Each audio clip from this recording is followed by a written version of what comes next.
బిల్డర్లో మనం breaking news చూస్తున్నాం. YS Vivekananda Reddy హత్య కేసులో కడప ఎంపీ అవినాష్ రెడ్డి నాంపల్లి సిబిఐ కోర్టులో విచారణకు హాజరు కానున్నారు. ఈ కేసులో జ్యుడిషియల్ రిమాండ్లో ఉన్న నిందితులను కూడా పోలీసులు కోర్టు ముందు హాజరుపరచనున్నారు.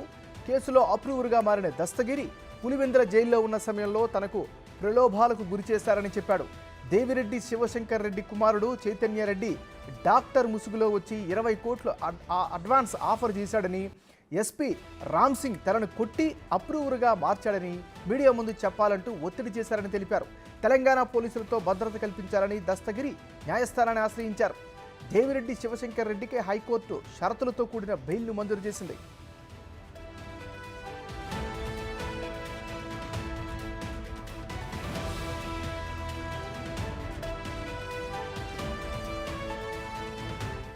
రైట్, నెక్స్ట్ ఏం జరగబోతుంది మా రానా చెప్తారు. రానా చెప్పండి, ఏం జరగబోతుంది?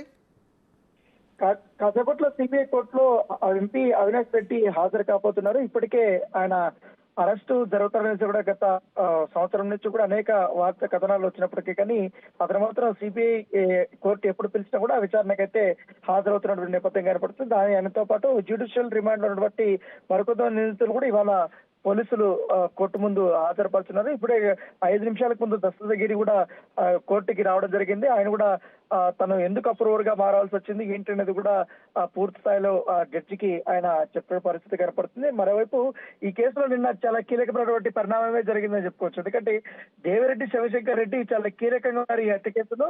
అతనికి నిన్న షరతులతో కూడినటువంటి బెయిల్ హైకోర్టు మంజూరు చేసింది. 2 లక్షల వ్యక్తిగత పూచీకత్తు, అలాగే హైదరాబాద్ ని వదిలిపెట్టి వెళ్ళొద్దంటూ కూడా కొన్ని నియమ నిబంధనలు కూడా ఉంచినటువంటి నేపథ్యం అయితే కనపడుతుంది. దాని తగ్గట్టుగా పోలీసులకు ఎప్పుడు అందుబాటులో ఉండాలనేసి కూడా వారు చెప్పినటువంటి పరిస్థితి కనపడుతుంది. కాకపోతే ప్రతి సోమవారం వచ్చి సిసిఎస్ అధికారుల వద్ద ఆయన హాజరు కావాలంటూ కూడా హైకోర్టు ఆర్డర్ ఇచ్చినటువంటి నేపథ్యం కనపడుతుంది. అయితే పక్క ఈ కేసు నడుస్తూనే ఉంది.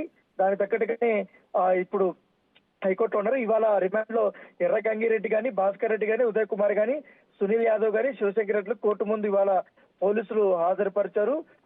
దాంతో పాటు ఈ దేవిరెడ్డి శివశంకర్ రెడ్డి కూడా ఇవాళ ఆయన బెయిల్ ఉన్నప్పటికీ పోలీసులు కోర్టుకి తీసుకొచ్చినటువంటి నేపథ్యం ఏర్పడుతుంది. అయితే ఈ రోజు మధ్యాహ్నం తర్వాత చింతలగూడ జైలు నుండి A5 నిందితున్నటువంటి దేవిరెడ్డి శివశంకర్ రెడ్డి యాక్చువల్ గా రిలీజ్ కావాలి. అంతకంటే ముందు కోర్టులో ప్రొడ్యూస్ చేసిన తర్వాత ఆల్రెడీ బెయిల్ పేపర్స్ ఉన్న నేపథ్యంలో అతన్ని ఈ రోజు రిలీజ్ చేసే అవకాశాలు ఉన్నట్టుగా మనకు సమాచారం అయితే. ప్రస్తుతం అయితే ఈ కేసులో విచారణ అయితే చాలా వేగవంతంగానే జరుగుతుందనేసి కూడా సిబిఐ అధికారులు చెప్తున్నటువంటి నేపథ్యం కనపడుతుంది. అనేక రకాలుగా కూడా మేము విచారిస్తున్నాం, అనేక ఎవిడెన్స్ కూడా మేము తీసుకొస్తున్నాం కాబట్టి తదుపరిగా విచారణ చేస్తున్నాం. కోర్టు ఏ డిసిషన్ తీసుకుంటే దానికి మేము పూర్తి స్థాయిలో ఈ యొక్క ఎవిడెన్స్ సబ్మిట్ చేస్తామనేసి కూడా అధికారులు చెప్తున్నారు. Nagaraju, right, thank you Rana.